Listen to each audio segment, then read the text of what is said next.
सदर मुमलिकत ने election commission को 6 नवंबर तक आम इंतखाबात कराने की तजवीज़ दे दी। ECP इंतखाबात के इनेकाद की जिम्मेदारी पूरी करे।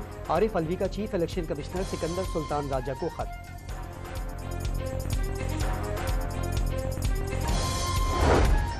आइन के मुताबिक तारीख का इख्तियार इलेक्शन कमीशन का है। हल्का बंदियाँ वक्त से कबल 30 नवंबर तक मुकम्मल हो जाएंगी।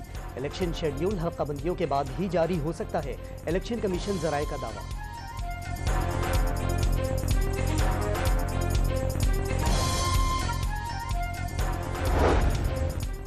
Army chief general Asim Munir की दौरे तुर्की के दौरान तुर्क सदर रजब तैयब एर्दोगान समेत आला सियासी और अस्करी हुक्काम से मुलाकातें।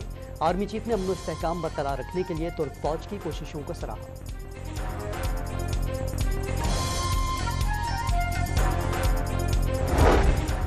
और एशिया कप में श्रीलंका के खिलाफ अहम मैच के लिए पाकिस्तान क्रिकेट टीम में 5 तब्दीलियां कर दी गईं।